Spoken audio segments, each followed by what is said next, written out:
Siomra Beag. Hello, ladies and gentlemen. Welcome back to the tiny room. Welcome back to On Siomra Beag. I am, of the two people in the name of the podcast, Michaelandbenjaminspodcast, I am the first one. I am the Michael of Michaelandbenjaminspodcast. And I am joined by the fellow who is, in a way today, anarchy personified. He is, when you see the letters BHC etched onto a wall in blood, it's him. It's this guy who did that, BHC. It's Benjamin H. Colopy, Benjamin Horatio Colopy. G'day. Minister, I just wanted to ask, what is your policy on podcasts? Oh yeah, I forgot. There's a little election. No more podcasts. No more podcasts. Theme music for the podcast. We don't actually have anything music. Oh, very good. Thanks for saving me there, Ben, from not being able to do that. Yes, Ben, neither of us won the election. No, I wanted to, though. Yeah. I thought we would have done very well, Michael. I think, to be honest, Ben, look, for our international listeners, there was an election in Ireland and nobody won. Yet, because it's being counted today. Well, it's being counted, but also it appears that nobody has won. Yes. Basically, everyone voted for everyone equally. And it's unfortunately revolving into... We're going to have another election next week. We will launch our campaign in earnest then to become your two ministers who will never break their promise, because one of them was making things worse, which is not that hard to do. Let's make things worse. And mine is I have a dog now, which is true. You do have a dog, Ben. It's a small dog. Yes, Bowie. Lovely dog. Did you have a dog last week? No, I didn't. Oh, this is the first podcast post-dog. First podcast with dog. New member of the pod squad. Yes, we will probably use her in our Instagram this afternoon. Anyway, Benjamin. Go on. Speaking of news. Go on. There was a trailer. There was which a we trailer. just watched. Which we did. Which I think the most amusing thing about this trailer that we just watched is you thought it was a Tom Cruise biopic. I did. It opens, Michael, on quite frankly what is a very stylish home. Mm-hmm. It's a very nice place. And there's a woman who seems to be under a great deal of distress. Mm-hmm. And she's trying to escape the home. Katie Holmes, if you will. Very good. Yeah, and I got very strong Tom Cruise. He decides what I wear. He decides what I do in the house. He decides when I get to go out. And I was like, that sounds very like Tom Cruise. Sounds like Tom Cruise. She's trying to slip out of the very nice LA-looking home to escape. But she probably can't, Michael, because the gentleman emerges from the woods and smashes his hand through a window to bloody go and grab Elizabeth. What's her name? Elizabeth something. The girl from Mad Men. And Handmaid's Tale. And The Handmaid's Tale. Basically, she only plays women who are oppressed by men. Yeah, she's pretty good at it, though. Yeah. She's pretty good. She's Elizabeth Moss. She Moss. must hate men. And I'm not saying this in a isn't she a terrible man-hater sort of way, but she always plays characters who are really, really run down by men. Like proper rundown. Yeah. Like this woman has been kept prisoner in her own home. Yeah, not just like men are holding her back from getting those promotions. Yeah. No, like they're literally controlling, like controlling Amber Heard everyone. controlling Johnny Depp. Oh. No, bloody don't make me put the theme music in loads of times. Right. Anyway, well, Ben, look, Ben. Michael, we can neither confirm nor deny that Amber Heard did abuse bloody Johnny Depp, but it doesn't look good. Doesn't look good. Doesn't look Anyway, good. Ben, unlike the movie The Invisible Man, it appears to be returning to the roots of The Invisible Man. Yeah, because we've had a few attempts at a round 2 of The Invisible Man, Michael. We had bloody Kevin Bacon. In the Hollow Man. Yep, Kevin Queevy and Bogoon. That was kind of all right. Yeah, it was grand. It was a sciencey Hollow Man. Yeah, but isn't that what the Invisible Man is? Yes, it's no, a it's sciencey absolutely. man who his own hubris. This is reframing it as the Invisible Man as a creepy monster. Yes, well, no, the original Invisible Man is a creepy monster. He goes into a bloody nun's orphanage and rides young ones in their sleep. Oh, bad bloke. Yeah, no, he's a real bad bloke. The original Arthur Griffin from H.G. Wells' novel is a dissection of what would happen if you were completely free of consequence. If no one could see you and punish you for the terrible things that you do. Kind of like Amber Heard. Yeah, it is bloody... We get us in so much trouble. Look, we'll get trouble. Yeah, but it's a return to that. It's kind of the amoral. But he seems to be a dickhead before he becomes invisible. This guy. It seems to be. Yeah, this seems to be the story of what would it be if someone who's already a bit of a prick became invisible. Became an invisible prick. Yeah, like not what if... Does being invisible make you a prick? Or do you have to be a prick? Nature versus nurture on the old invisible scale. Yeah, this is like... Does being invisible make you a prick? Or if you're already a prick, does it make you more of a prick? Or does being a prick make you invisible? Yeah. Oh. Ooh. Well, Ooh. all evidence points to the contrary, Ben. Because I'm sitting here and you can see me bright as day. Podcasting. Anyway, look, I'm going to go and see this because I think it's quite good, but I'll probably have to go see it with the girls. Looks bloody spooky. Because all of my men friends are afraid of horror films. That we actually are. That's true. Coward's Blood. Wednesday Night Cinema Club is filled with Coward's Blood when it comes to a horror flick. But yeah, look, it looks interesting. Yeah, it looks good. Elizabeth Moss is probably going to nail it. She's a pretty good actress. She's pretty good at acting. She's pretty good at the old acting. Although, to be fair, Ben, is it really... like, being the victim in a horror film, is that hard? Or do you just run around screaming? I think she's probably going to bring a bit of nuance to it. I don't think she's going to be the frightened female. She's not going to be a last lead. girl. I think she's just last girl by definition of him being obsessed with her from the get go. Yeah, it's not. I don't necessarily mean that. So I'm sure one of her friends will die. Yeah, he'll probably do a few other side murders. If the black actor dies first, that would be very bad. Yes. But it might, because it seems that one of her best friends is a black man. Oh no. Which means he could die first, following the traditional rules of a horror film. Oh no, not good. Which would not be good. But look, I'd say she's gonna bring a little subtlety, a little nuance to it. I think it looks quite good, Michael. I think it'll be a look at what happens. It's in the vein of Netflix's You. It's in the vein of a Blumhouse classic where someone is invisible. Yeah. It's a little bit like It Follows, but with a human thing. Or Phantasmal. What's the one about ghosts? Sixth Sense. No, the one about ghosts in the bedroom. There's been like 5 of them now. There's ghosts in my bedroom. Paranormal Activity. That's the one, yeah. Paranormal Activity. Yeah. It's not called There's Ghosts in My There's Bedroom. ghosts in my bedroom. It sounds like a song that'd be sung by the B-52s. There's a ghost in my bedroom and he won't get out. Wow. Ooh. Ghost in my bedroom. And in this world that you live in, Christopher Walken is one of the key members. Look, I enjoy a ghost in my room. They make me feel safe and warm. It's fine. Good. Wow. Very good. Thanks, Christopher. Boo. He's Christopher Walken if he was a ghost. Ladies and gentlemen. Benjamin. Look, you can tune out now, ladies and gentlemen. It's That's grand. it. That's it. We've peaked. We've peaked. We've peaked. We've hit the peak. Benjamin. It's been a week of reviews. Has it? There's lots of stuff out. None of which I've seen. No, you've got Coward's Blood. But Ben, luckily I've seen some or all of these things.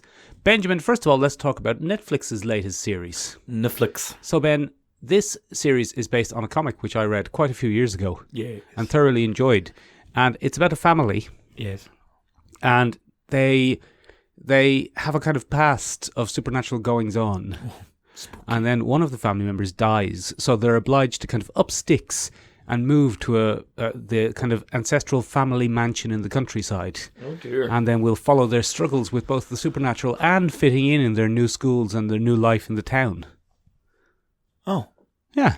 Michael, that sounds like a comic book that we reviewed on our other podcast. Yes. Collecting Issues. Yes, Locke it does. And Key. No, Ben, I was talking about October Faction. Oh, yeah, I saw that advertised on Netflix. It doesn't look very good. Well, Ben, thereupon lies the rub. Go on. Because I've just described both Locke and Key and October Faction. Look at you, you zozzy minx. Not my first time either. This is one of my favourite conceits. But, yeah, they're very deadly similar. To which one's detriment? To both detriment. Especially to Netflix's detriment, releasing them at the same bloody time.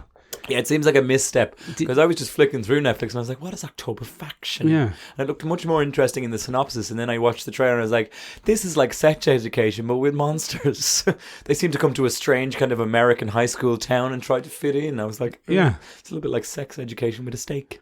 Is Sex Education set in America? No, it's set in England, but it seems to be set in some kind of quasi-Americana England village. Oh, is it? Have you not seen Sex Education? I haven't actually. Oh, it's very good, Michael. But what I have seen is some of October Faction, which was quite boring. Tell me more, tell me sweet little more. So here's my point, Ben. And the point is, it's about a family who go to live in a house and have to fit in a new school, and there's supernatural goings on. Yeah, Lock and Key. No, October Faction. Oh. And Locke and Key. And Lock and Key. I didn't feel that Locke and Key looks like it probably has a little bit more money behind it. Good. But they both feel very generic. Oh. And if you remember, Ben, we reviewed Locke and Key. Now, hold on, I'm going to preface this a little bit. I've been grumpy this week. Why So, are you grumpy? I don't know. Michael? I've just had a grumpy week, I think. Is it the weather? I don't know, Ben. I'm not sure. I'm not even sure if I am grumpy. Maybe it's just that the three kind of major pop culture things this week have all disappointed me slightly. Michael, are you okay? Yeah, no, I'm fine. But just bear in mind when listening to reviews this week that maybe I'm wrong. Chief, Maybe it's not your fault. No, maybe I'm wrong, Ben. No. Because, Ben, I didn't particularly enjoy Locke and Key. No. I didn't particularly enjoy this week's episode of Picard. No, Michael. And I'm going to spoil a little bit ahead here. I didn't particularly enjoy Birds of Prey. Oh, no, Michael. I'm wondering, is it just a coincidence that these three things have all come out and been not that great? Or am I just in a bad mood? I think it's probably them, Michael. Well, You're it's normally probably- you're it's normally prob- quite restrained in how you... Look, anyway. Michael, what's this? That's a Hero Clicks of Juggernaut, Ben. It has a clicking It's thing. Hero Clicks. It's from the game Hero Clicks. Is it a good game? I've never really played it. That's the clicking noise. Welcome back to Benjamin- the Michael and Benjamin's podcast. Now, Benjamin, you know that our audio filter is probably going to filter that out. Welcome back to Michael's Disappointed It's probably going to filter that out too.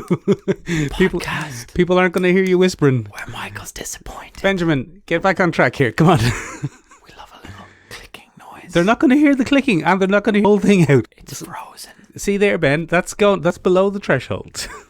No, it's not. It is. Anyway, look.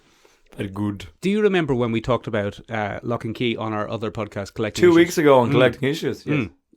And we said that season 1 or volume 1 of Locke and Key is actually a horror story about a home invasion lunatic. Yes. And all of the other magic stuff kind of happens slightly in the background. A slightly magical realism element to it. I Yeah, and suppose. you have Echo in the well as a kind of background character throughout the whole thing. It's not as an omnipotent, omnipresent force that can No, control and everything. if you remember, Ben, spoilers here for a comic that came out 20 years ago nearly. Yes. She escapes at the end of issue 6 Wagon. and kind of sets up the second arc. Bloody wagon. But the first arc, Ben, is meeting all the characters and the tale of Sam Lesser. Yeah, who's a horrible Mr. Lesser. He's a horrible murder man, and he might come back. And dealing with the trauma, they've kind of, for one thing, the trauma in the show is considerably less. Ah. I mean, okay, spoilers again for the show. The dad gets killed, Okay. but the dad gets killed because Sam is there to question him about the house, and the dad tries to wrestle the gun off him and gets shot. Not because Sam comes in specifically to kill him. So we've removed the Columbine undertones. Very much so, yeah. Oh. And it's much less grim. Oh no. His accomplice isn't there. The rape is gone, which is probably good. That there's no harm in not fridging your No. female characters. But also, the mother isn't physically impacted very much. Oh, Now, so all of she's- this could change because I've only seen the first half of the new series. Okay. But she's physically fine. Everyone is physically fine. It's weird. It's what we said the other day. It's much softer. Oh, you see, that's what I didn't want, Michael. You'll recall that when I gave the initial prediction, I said it seemed oddly like a kids' movie or a kids' series, which I wasn't. The actress who plays Echo Yes. is just flat out attractive. Oh no. She's not creepy. Yeah, no, you'll like her, Ben. Oh no, she's attractive. Oh, how terrible. You'll very like her, Ben. How In fairness, terrible. I Is imagine. she mildly Latino, Michael? Yes, a Oh, little bit. Goodness. You'll definitely like her. She escapes from, spoilers again for Locke and Key, but she escapes from the well house in the first episode. Ah, boo. So the whole thing, if you remember, Ben, the whole point of the Sam Lesser story in the that she had comics to build is she was using Sam to try and find the Anywhere key so she could get out of the damn well house. But that doesn't make any sense. But now she's out of the well house by season 1, and then she just travels around the place doing evil things. Don't like that. It's it's odd. Episode 2 for me was the most disappointing, Ben, Why? What happened? because it introduces the head key. already. Yeah, I know, right? So in a lot of ways, it seems like rather than doing what the comic book did so well, which is being a kind of horrible murder story. Very attractive. She's a very attractive lady. Very attractive lady. They've taken away any of the creepiness. I would have preferred a spidery fringe. Yeah, just a horrible haircut. But they've even given her a nice haircut. She comes out of the well like she's going to go to like the catwalks of Paris. The dress is bang on though. It's spot on I'm trying to dress. find the dress here. But what was I saying? She's wearing leather pants, Michael. In what, Ben? Just in real life? You know, in this. That I haven't seen that scene yet. Yeah, no, she changes outfits all the time, and she goes off on adventures and does evil things and comes back. And No, not a fan of that. It's a weird angle to take with it. They seem to be taking all the biggest hits of the show and banging them straight away into the first couple of episodes to establish the mythology, which was one of the things I liked about the comic, that it didn't do that. And Ben, I'm not really one to criticise an adaptation usually. That's not how it works on this podcast, No. Michael. I'm the one that pisses in everybody's cornflakes, and you're the one that says, "Hey." I generally like to take an adaptation on its own merits, but that's where I'm going with this. On its own merits, this isn't any better than October Faction. Oh. Sorry, the head key. You can use the head key to open someone's head. Yes. Remember, and then take See out their their thoughts. ideas and stuff. In this, you put the head key in them. Yeah. You turn it, and then another copy of you appears in the room with them, along with a big giant box, which is where all No. their ideas are. No. They don't actually go into the head. They chickened out of the head key. What a load of bollocks. Well, I don't know if it's a load of bollocks. I'll probably watch the rest of the series in Ben, but so far, a little bit disappointing. I'm sorry to hear that, Michael. Yeah. On to better things. What And did you think? Sean Ashmore plays Uncle Duncan. On the way. Or Aaron Ashmore, I don't know which one it is. It's Uncle one of them. Duncan. Yeah. If you remember from the comics, Uncle Duncan, I think one of the key things about Duncan is he's very, very nice. He's a lovely person to his detriment very often. Yeah, but he is not very physically imposing. He's kind of weedy looking. Not at all. He's narrow. He's a slender man. He's a little slender fella, so he doesn't bring a kind of reassuring adult male presence. No, he's a strange. He's an outside American tradition male. Yeah, so he's small. I think one of the key things is he's smaller than Tyler. Yes, Tyler's huge. Tyler's this big unit, and Uncle Dunk is kind of little skinny weedy guy. So you're not going to... Uncle Dunk isn't going to be a big physical intimidating presence. He if can't Sam, be. Yeah, if Sam shows back up. But in this, he's played by hunk of a man, Sean or Aaron Ashmore. One of the Ashmores. One of the Ashmores, or both. I don't know. They might swap out between scenes. I think they might to save on Brent. Yeah. So he's a bit too big and manly, and He's a big reassuring presence. You know what I mean? That. Now, he might get killed or something later, but who knows? Who's to say, Who's Michael? to say, Ben? Anyway. What about October Faction? What's that like? So a family who have a history of supernatural goings-on suffer a death, and they have to go back to their ancestral home. Locke and Key. Yeah, no, October Faction. It's the same. It's the same show. They even have the same, like, trying to integrate into a new high school drama. It's bizarre. And they meet a weird witchy woman or something, don't they? In which one? I don't know. Who's corrupting the kids? Is it? On the bus, she's an upside down lady, her hair floats or something. Is that Lock and Key or I don't know. October Faction? That's what I mean. Too similar. Anyway. Why did they launch them at the same time? What's going on? Terrible choice. Bizarre. Terrible choice. That's enough of that. Ben, Yes. the other interesting thing that happened this week was, we've been giving Picard a lot of credit for having an Irish woman suspense. Yeah. They've kind of undone themselves a little bit by having a stage Irish character. Now you listen here, Captain. Now, Captain, you listen to me. He's a fine officer.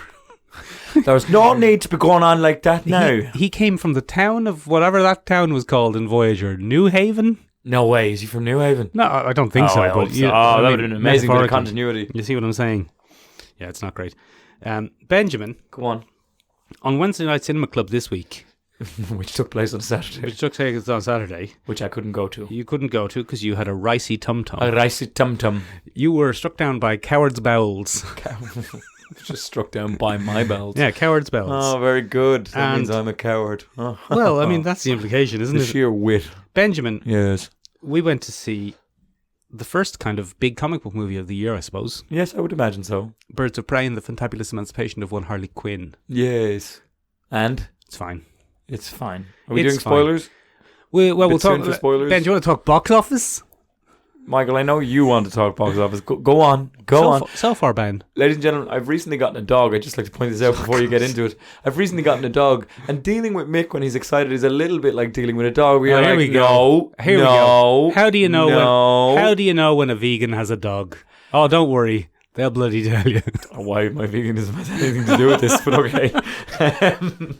It's a little bit like dealing with a dog. You're like, no, Oh, here we go, no, here we go. No, go on. Go on then. Go on. Talk about your box office. I will talk Go about. on. I will talk about the box office. Who's In your the best face. boy? In your Who's face, the best boy? Horatio. It's not even your real name. Not even my real name. What is your middle name? Patrick. Is It's it? very Irish. Oh, that's a bit boring. Horatio would be much better. Yeah, we'll call you Benjamin Horatio. Colby. Yeah, my middle name is Jay.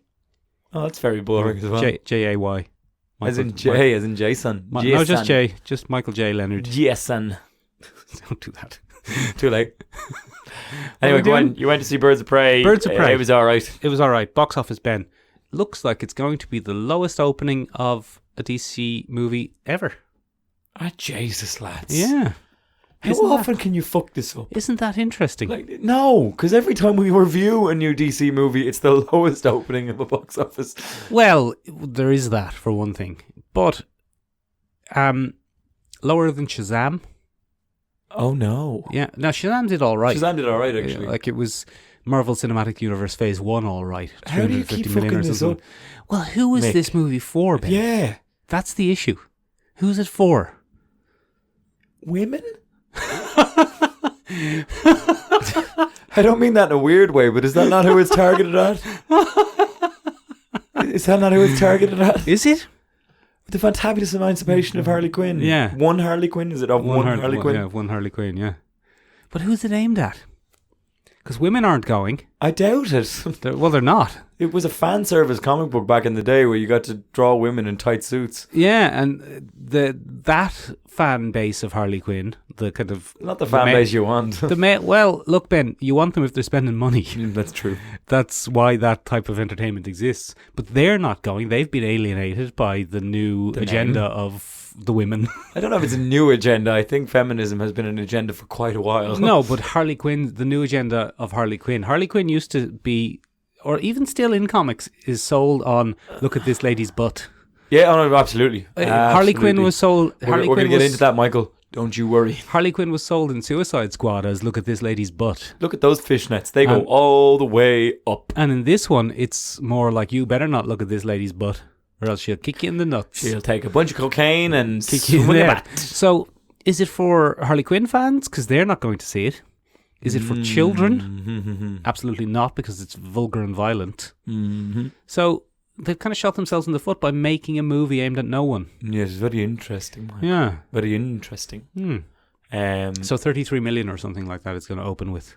And how much did it cost? I'd say probably 75 at least. So, Michael, perhaps you can give me a breakdown now that you've seen it, because you are not dosed with coward's blood, as we know. No. Or a ricey tum-tum. No, I don't have a ricey tum-tum. Unfortunately, I spent most of my time vomiting into a toilet bowl. I would have much rather gone to go see Birds of Prey, but I was very ill, Michael. And the Fantabulous Emancipation of one Harley Quinn. One Harley Quinn. It's a great name. Rolls off the tongue a lot easier than I thought it would. Does it though? Well, no, because we're very good at speaking. Why is no one going to see it? Because that's... Why didn't they just call it Harley Quinn? I shudder to say that a toxic male fan base might just stay away based on the word emancipation alone. I don't know if... Or Americans don't understand the word emancipation. The thing about this, Ben, is I haven't seen a big boycott this movie movement. Which is good. Progress. But any movie that gets one of those boycott this movie moments makes a ton of money. And this movie hasn't even attracted that ire. It's just, it hasn't annoyed your old friends, the Reddit. I have heard nothing about it on Reddit. There's no scandal about it. And there's no anger. I went on Reddit Black Pill to find out. Yeah, there's no anger about it. There's no anger from any side about it. There's no anger about this is exploitative of women. There's no anger about this is reducing men. Just nobody cares. It's a bit of a failure in marketing, to be honest. Well, you know, the only thing worse than being talked about, Michael, is not being talked about. That's what I'm saying, Ben. That's what I'm saying. Maybe they should have either leaned into exploitation or man-hating. Or marketed it properly at any point and made it not a little bit better than a CW series. But the marketing, Ben, who is it for? That's the big question. Who is this for? I went to see it, Ben, because of this podcast. Yes. That's why I went to see it. If I'm true. totally honest, I went to see it because of this podcast, and I somewhat enjoyed it in places, and in other places I thought it was pretty generic or a little bit mean-spirited. So, Mike, mean-spirited. Well, that's a word I love, Michael. Could you explain to me exactly who is the characters that we are dealing with? Well, you have a Harley Quinn, Ben, yes, who you know was in Suicide Squad. Yes, Margot Robbie. It's in continuity with that, including using a little bit of footage from it. No, yeah. Really? So she's broken up with the Joker. Surprising. Yeah, she's broken up with the Joker, Ben. Good. No explanation given why, I don't think.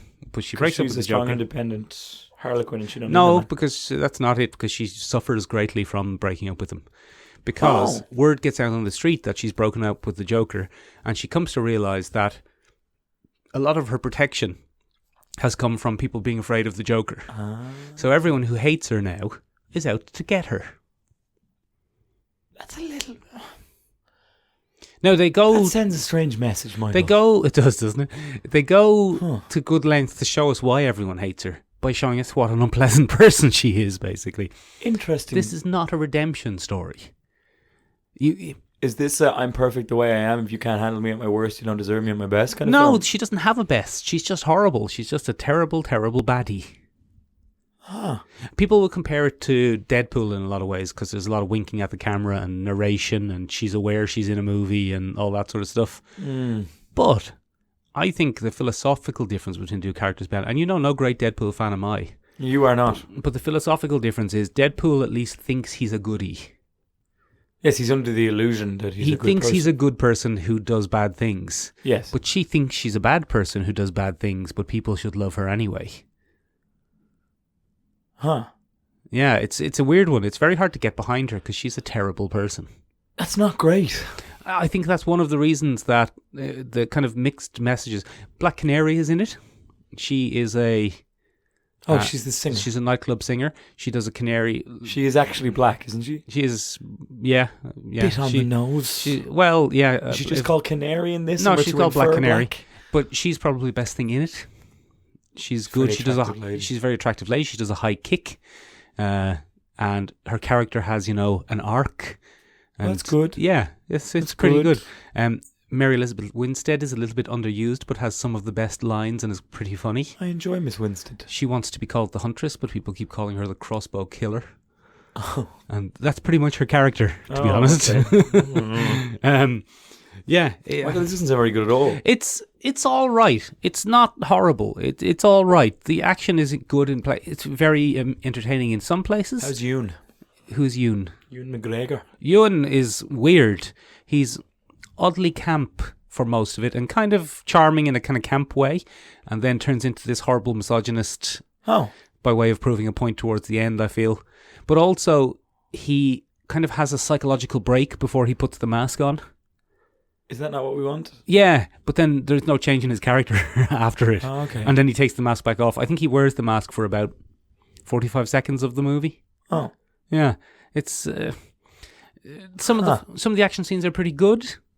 Some of the action scenes are clearly stuntmen standing around in a circle waiting for their chance to be knocked down. Oh. You know what I mean? Bit of a Force Awakens throne room scene. Not even that good, to be honest. Oh, okay. Yeah, like every now and then you see a stuntman in the back and he's just kind of wobbly standing going, Whoa, whoa, I've been discombobulated. And then his friend gets thrown on the ground and then he runs over. And the kind of thing that I thought we were starting to see the end of due to advances in cinematography and fight choreography and stuff to like detail that. for a multi-million-dollar movie. Yeah. Now, it's not egregious, Ben. It's not the rooftop fight scene with Batman Catwoman in The Dark Knight Rises. It's not that bad. Where people are just falling who haven't even been hit. Whoa! The force of that kick on my friend has knocked me on my buttock. But it's only fine. It's got some good jokes. It's got some good scenes. Yeah, but it's only fine. It's only fine. And I think that's the real sad thing about it. A good friend of the podcast, Shane, we were talking about it afterwards, and he pointed out, Ben, you're familiar with Chekhov's gun. Fill the listeners in on Chekhov's gun. Chekhov's gun is a principle that in any play with 3 acts, or 5 if you want to use it, doesn't matter how many if you put a gun on the table in the first act, you will have to use that gun by the final act. Otherwise, it's a damp squib and a terrible payoff and frustrating for audiences. Now, stick in a hyena, and you've got one of the problems of this movie. They use a hyena in scene 1. There's a hyena on the kitchen table in scene 1. It doesn't go off by the end. Yes, essentially, yeah. Oh, well, that is pointless. There's a hyena in a bathtub in Act 1, and... Surely that should play some kind of role in Act 3. You think he might come back and maybe bite someone at a pivotal moment, or... Something like this. Something like that. Nothing. It's just there. He's just there. Harley Quinn's hyena. What a new update to Chekhov's gun. Okay. Yeah. Quinn's hyena. Yeah. I'm going to use that from now on. Well, Quinn's hyena, we could use it as the counterpoint to Chekhov's gun, where it doesn't work. It's a Quinn's hyena. It's a bit of a Quinn's hyena. Hashtag Quinn's hyena, ladies and gentlemen. It started here on Sean Rabiog first. We're going to get merch done up. We'll have it on a t-shirt. So it's fine. It's fine. It's good. It's like it's not great. It's Nothing good. special. Yeah, it's nothing special. Cassandra Cain is in it for absolutely no reason for the child to be called Cassandra Cain. Does she talk? She's a street urchin pickpocket. She's nothing to do with Batgirl. Doesn't make any sense, Michael. They've just used the name basically. Cassandra Quinn's quite a popular character as well. That's an it's a unusual weird choice. It's a weird choice to make her just a kind of street urchin pickpocket. Huh. Very odd. So, some of the old favourites of comic book movies of just saying, oh yeah, this is your favourite character, Cassandra Cain. She's in it. She's in it, but is she? No, she isn't. So, it's fine. Michael, that's desperately disappointing. But it wasn't desperately disappointing either, Ben, because it's not disappointing horrible for me to hear your review. Yeah, well, it's not, but it's not horrible. It's fine. It is fine. Like, there's some good bits. I wanted it to be good, though. There's good bits. There's some good humorous action. There's some good fighting. There's some good jokes. It's a very anti-police message. Yeah, it's weird. I wanted it to be good, though. Yeah, no, it's fine. It's fine. It's a lot more the movie we were promised Suicide Squad was going to be. Okay. You know what I mean? Okay. Is Suicide Squad 2 still going ahead? It's called The Suicide Squad. And it's just a reboot, isn't it? It's no more kind of a reboot. Willie Smith, no more No of that. more Willie Smith, but Margot Robbie's in it. Who? And I think some of the other characters are in it, but Willie Smith isn't. Willard Smith. Is it Idris Elba who's taking over from? Is that? Idris Elba's going to be in it, but he's not playing Deadshot. Okay, sorry. And it's James Gunn. Probably be Yeah, good. it could be good. Probably Could be good. It's disappointing after Shazam. I was hoping they'd course correct and understand that. Look, Ben, Shazam was a Marvel movie. Yeah, it was. It was a not quite as good Marvel movie. I'm going to have to wait and see. I'm going to have to go see that now myself. God. Which one? Birds of Prey? Yeah, I'm just curious. Look, it's fine. Look, Michael, it is the inspiration for this week's topic. Tell me, what do you associate with September 11th? Oh, that's Jesus H. Christ. That's a bit of a lead in. Well, Ben, I associate September 11, 1992 as the episode of Batman the Animated Good Series. man, Michael, you picked up what I'm laying down. In 1992, September 11th, Ben was but 1 year old. was having a fit. Yes, I'm going to go check what's going on. Oh dear, I imagine it's a windy day. Yeah, it's very windy. The wind is terrible, ladies and gentlemen. As many of you know, I'm a great fan of Edgar Allan Poe, and this is the kind of weather that any one of his stories would be set in. The wind does be raging. That's Michael taking care of his kittens. This will now be called The Telltale Ginger Cat. The Telltale Meow. A tale of woe from the Leonard household. The wind blew, ladies and gentlemen, dark and stormy upon the eve. A cat did mule, a man did check. Upon the stairs he did descend to find out what happened with his furry friend. Back up the stairs did he come to find that no great harm had been done.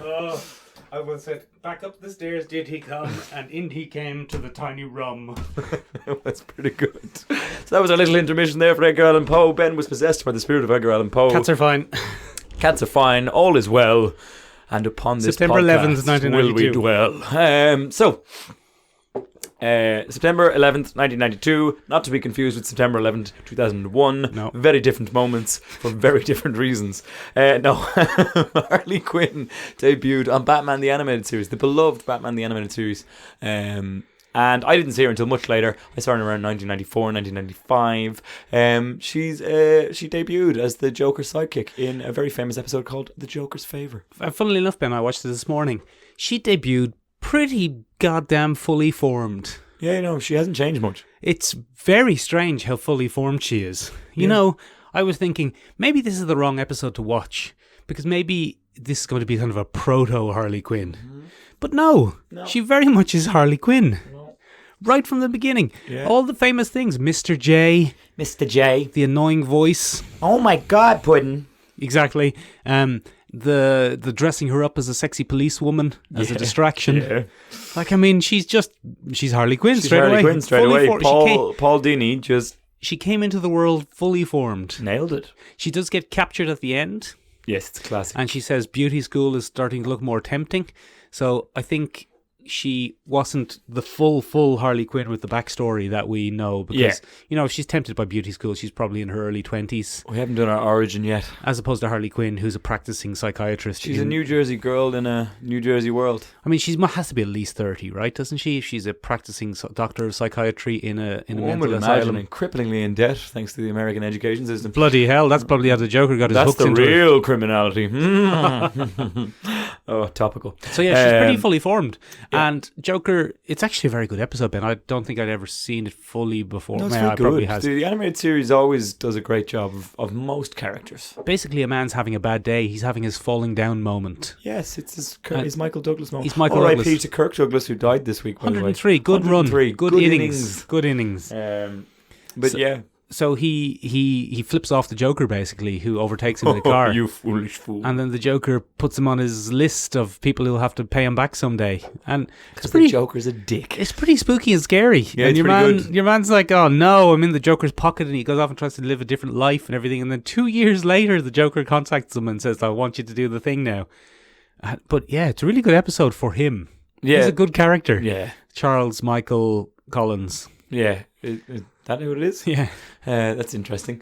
But yeah, look, she came out fully formed, Michael. She did. And experienced what can only be described as viral popularity before viral popularity was a thing. She's one of the first big characters to make that transition from animated series to comic book.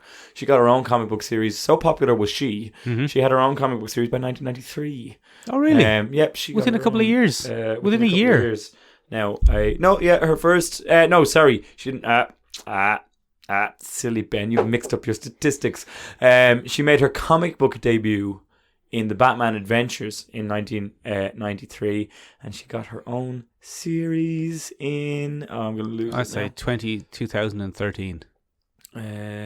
No, it was published monthly by DC Comics for 38 issues from 2001. Oh, okay. 2001. So 10 years. 10 years. But it's a testament to a lot of her popularity. And she has since become probably one of the most popular characters. I think it's interesting that you mentioned Deadpool so early on. She is probably the equivalent of, in terms of success, to Marvel's Deadpool. She is. And they're from the same era. She's the quirky character, fourth wall breaking, wacky kind of character, and that's what she does. Yeah, and that is obviously the 90s gave us two things, Ben. Go on. Big burly men with giant guns and pouches. Yeah. And meta-referential quirky characters. Yeah, the Mask. Oh yeah. What was that blue guy?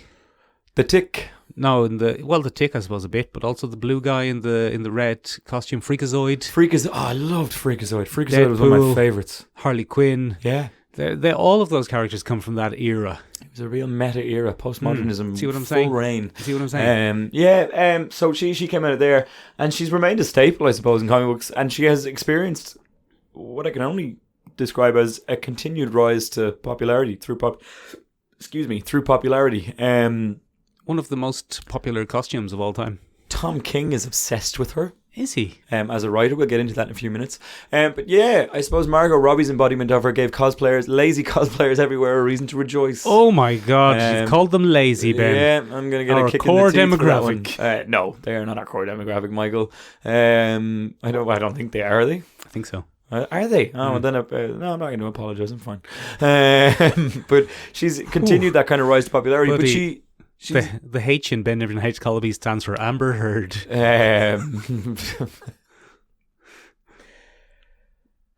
Go on, yeah.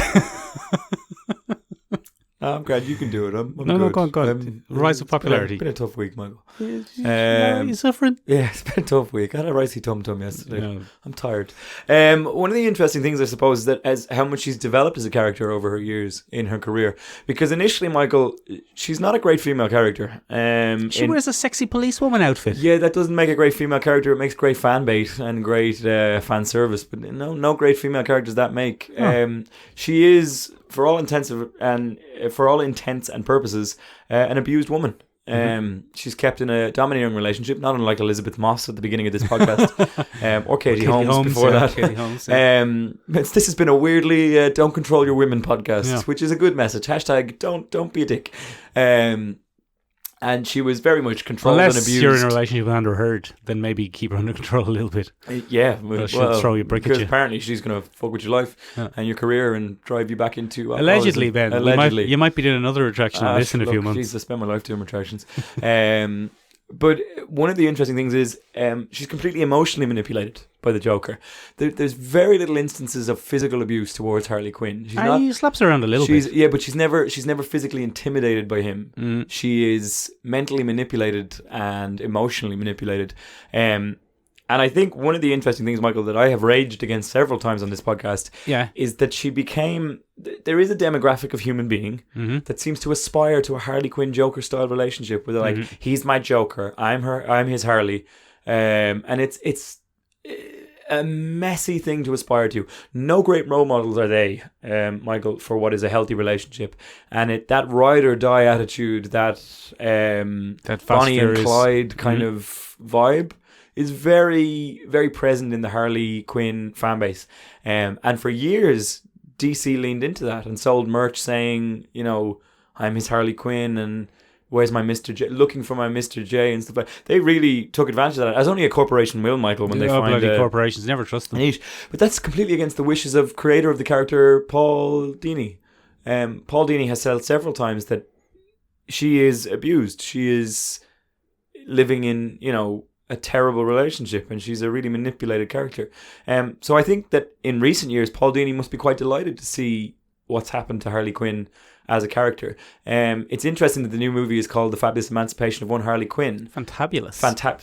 The Fantabulous Emancipation of One Harley Quinn, because that's really what her character's been going through since the 2000s. I think it was realised very, very quickly that, maybe we shouldn't be promoting this woman as, you know, an undying slave to Mr. J, like a psychotic clown. And different characters have done it in different ways, but I suppose starting with that series, she was still Mr. J's, but Mr. J wasn't around, so she could go and do her own thing in that 2001-2003 series. But that still wasn't quite enough. She still wasn't freeing herself from Mr. J. And I suppose this is where Poison Ivy became a much more powerful character, because Poison Ivy detests the Joker. Pamela Isley detests the Joker. She can't stand him. And she is the one that is responsible for opening Harley Quinn's eyes to the domestic abuse that she experiences in that relationship. Not in this series. Not in the films, though.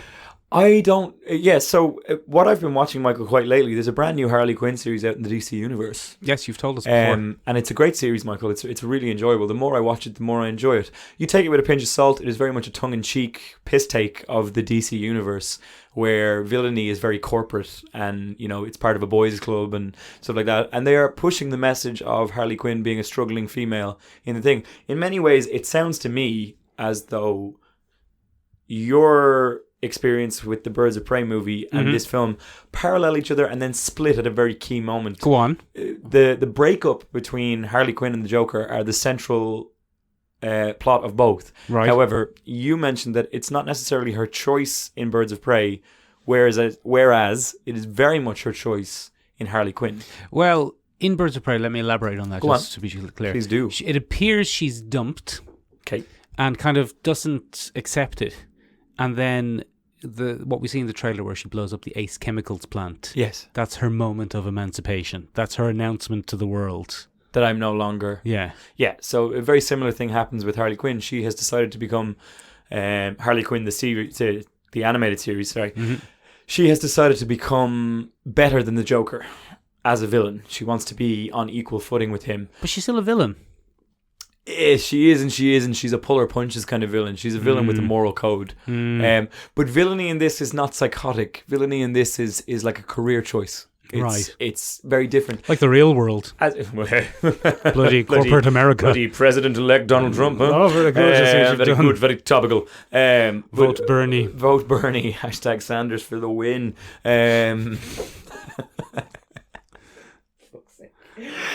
There is a comic book website. I don't know if you've ever heard of this, called Cosmic Book News. No. And their whole thing is like, it's a comic book site, but it's overtly right-leaning. Oh. So they'll warn you about which comic books are anti-Trump. So which ones are the libtards? Yeah, and so you don't accidentally read them and stuff like that. It's pretty cool. if you're into that I kind mean, of it's thing, which cool, you're not. cool, as in interesting. Yeah, Jesus. I don't care. Vote whoever you want, America. Good luck to you. But the way it works is she assembles a ragtag bunch of kind of misfit villains. Well, that's a funny thing about Birds of Prey. She very much doesn't assemble a ragtag bunch. They end up all in one place coincidentally. Oh, okay. And there's only one team up. Oh. At no point do they form a team. Oh. It's 5 disparate characters who end up in a situation together and have to escape. That's the team up. That's interesting that you said that, Michael, because in this she really does form a team, but it's not a female empowerment team. It's very much a ragtag bunch of kind of villains that just don't make it. So Clayface is one of the villains. He's a failing actor. He wants to be an actor. He'd be a great actor. And it's Alan Tudyk who does his voice, so it's just enjoyable from start to finish. Failing actor Alan Tudyk. Dr. Psycho is an A-list villain who has an unfortunate penchant for using the C word when he refers to women in public. And in this world, the Legion of Doom distances themselves from Dr. Psycho because they don't encourage that kind of treatment of women. That's pretty so funny. It's very much a PR universe and that kind of thing. King Shark is there. He's a coder and a hacker who wants to be taken seriously as an intellectual as opposed to a big man-eating shark thing. And it's just a very enjoyable series. Probably the most attractive version of Poison Ivy I've ever seen, in that it's voiced by Lake Bell, and she's just a very kind of tired A-list villain. She's immensely powerful, and she holds no tack with the boys' club that is the Legion of Doom. And that's what you're into, apparently. Lex Luthor is always trying to get her to join the Legion of Doom. Right. And she's just like, no, it's a terrible, elitist, snobby organization. I want to be. And she's very supportive of Harley Quinn, not in a man-hating way, in a Joker is no good for you. You don't need him kind of way. She's kind of in an on and on again relationship with Kite Man. Never heard of him. Kite Man is the villain that Tom King kind of propelled to huge fame by calling it the catchphrase "Kite Man, hell yeah," and it's a whole thing. But it's a very enjoyable series. It's produced by Kelly Cuoco. For anyone who is into The Big Bang Theory, it's her series. She is the voice of Harley Quinn. Interestingly, Michael, it's not without its problems. Go on. Harley Quinn starts off in the classic Harley Quinn outfit that she has, and she becomes sexy Harley Quinn from Suicide Squad. She becomes hot pant wearing, tank top sporting Harley Quinn, which is problematic. There's no need for that to be there, but if it's her choice, I suppose. Does it say Daddy's Little Monster? It doesn't. It avoids all of that. I hate having to draw that every day. Imagine. It avoids, it's a nightmare. It avoids all that. And then we have the interesting thing of her origin story, Michael. Oh. Now, I'm going to explain it to you. Oh, thank you. I think it's problematic, but I've been wrong in the past. Yeah, you have. So I'm going to explain it to you. There is an episode where they have to go into the mind of Harley Quinn. She has a mental break. Do they use the head key? No, they use Dr. Psycho. Okay. Dr. Psycho is the one that takes them inside their heads because he has mind powers. Vaguely defined mind powers, which makes it very good for that kind of device. And what you can do is you go to a gallery in somebody's mind. Okay. And you see their memories as in a gallery format. Okay. And Classic Harley Quinn has been trope. blaming the Joker from day one that he pushed her into the vat of chemicals. Right. So that's been her thing. I was pushed. But wait. Yes, what happened? But wait. She bloody jumped. She chose to jump. Now, she has a scene where this happens, and what she decides to do, rather than confront that issue in herself, she decides to rewrite her origin story because she can do that because she's in her mind. And she chooses her origin story to be the day that she kicked the shit out of the Joker when they broke up. I found it problematic because it causes no self-reflection as a character. She just glosses over and says, well, I'll just choose a new origin story then. Okay. And I found that problematic.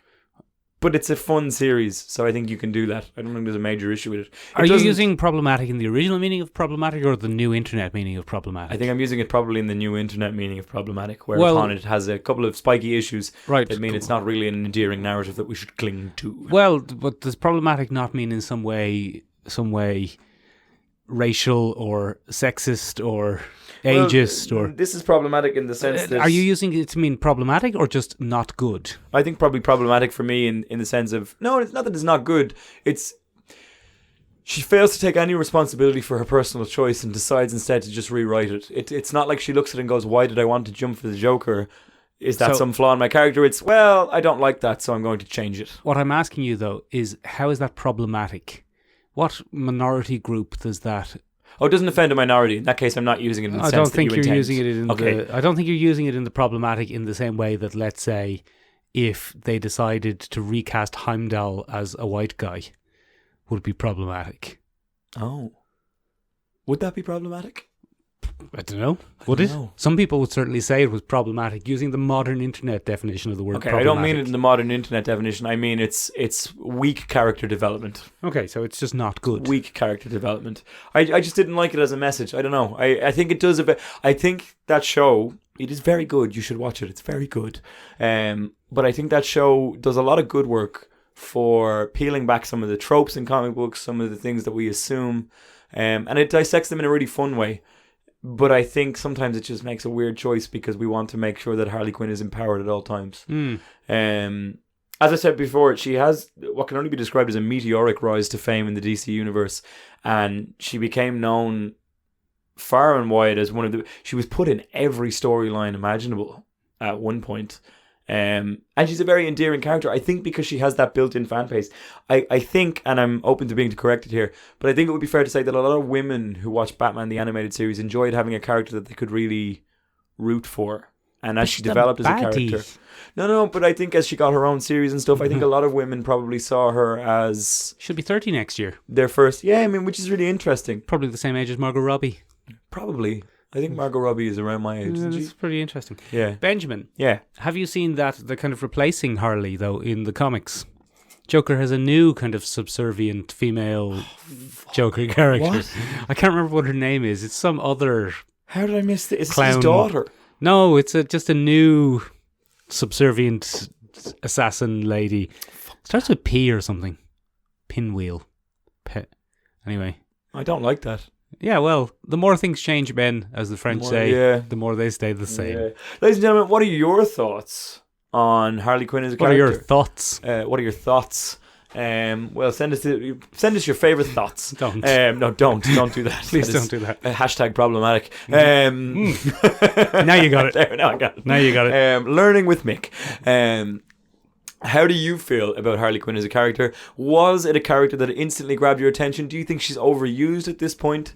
Do you think... Have you been watching the new animated series? No, Tell us what you think. This is a real opportunity for our female demographic to get in touch with us because I'd really like to know how you feel about the character. Do you feel she's a good representation for women? Do you think she's a good role model for young readers? She's not a good role model. In her modern context, not in her modern comic book She's and a animated baddie. series context, not in her Birds of Prey context. Okay. In her new anti-hero role as we go along.